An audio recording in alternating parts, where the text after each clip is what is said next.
16 दिसंबर 2010 में hero group and Honda Motors के बीच officially agreement के चलते उनके पार्टनरशिप का दी एंड हो गया। माना जाता है कि ऑटोमोबाइल इंडस्ट्री में one of the most successful partnership रही। क्या थे इसके पीछे के रीजंस, आखिर क्यों होना पड़ा हीरो को होंडा से अलग, जानेंगे इस वीडियो में।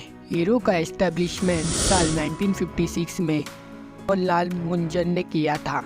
सिर्फ में ही इंडिया की सबसे बड़ी साइकिल मैन्युफैक्चरिंग इंडस्ट्री बनी।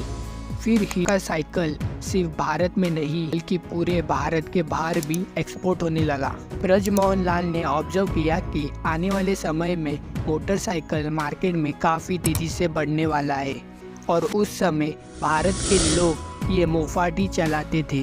बट हीरो का उस समय इंजन बनाने की प्रॉब्लम आ रही थी, तो हीरो ने कई विदेशी कंपनियों के साथ ऑफ़र किया, बट उनमें से होंडा कंपनी ने ही ऑफ़र एक्सेप्ट की और इस तरह साल 1984 में एक एग्रीमेंट के चलते दोनों कंपनीज ने जॉइंट वेंचर शुरू किया। According to agreement, Hero motorcycle की बॉडी और होंडा इंजन सप्लाई करेगा। सबसे मेन स्टेटमेंट तो ये था कि दोनों ही कंपनीज कभी एक दूसरे के राइवल के तौर पर कभी प्रोडक्ट लॉन्च नहीं करेगी। हीरो होंडा के टारगेटेड कस्टमर ये मिडिल क्लास थे, बिकॉज बाकी बड़ी कंपनीज के कस्टमर ये हायर क्लास होने के बावजूद मिडिल क्लास पर कोई ध्यान नहीं दे रहा था। तो 1985 में हीरो होंडा ने मार्केट में अपनी फर्स्ट बाइक लॉन्च की, जो थी CD100, और आते ही मिडिल क्लास और वर्किंग क्लास लोगों के दिलों के ऊपर मानो राज ही कर लिया। उनको काफ़ी ज़्यादा पसंद आने लगी। वन ऑफ द रीजंस ये भी थे कि ये अफोर्डेबल और सबसे ज़्यादा माइलेज देने वाले बाइक्स थी, रेदर देन ये लुक्स में भी काफ़ी कमाल कर रही थी। इसी के बाद हीरो होंडा का सक्सेस रेट चालू हो गया।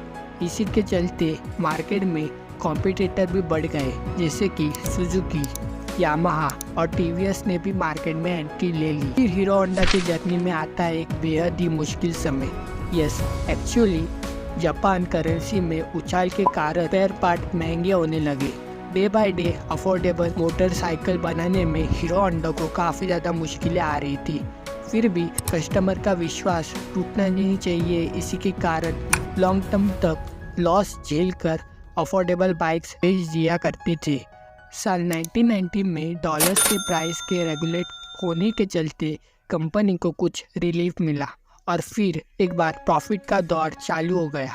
आफ्टर सम टाइम कंपनी का प्रॉफिट ये $10 मिलियन का हो गया। लेकिन फिर कंपनी में कुछ पर्सनल रीज़न के चलते एक्चुअली हीरो होंडा के मोटरसाइकिल इंडिया के साथ बांग्लादेश, पाकिस्तान, नेपाल और भूटान जैसे कंट्रीज़ में एक्सपोर्ट हुआ करते थे। बट हीरो को ये यूरोप में भी सेल करने थे।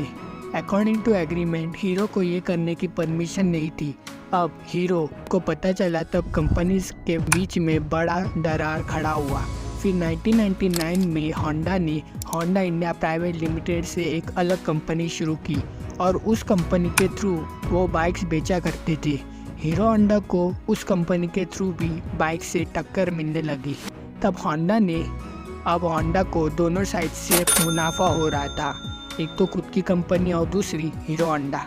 फिर ब्रिजमोहन के बेटे पवन मुंजल ने होंडा का ये खुलासा करके विरोध कर लिया। पवन ने होंडा को दो ऑफर दिए, एक तो Honda company motorcycle production stop करे और दूसरी पार्टनरशिप का दी एंड हो जाए।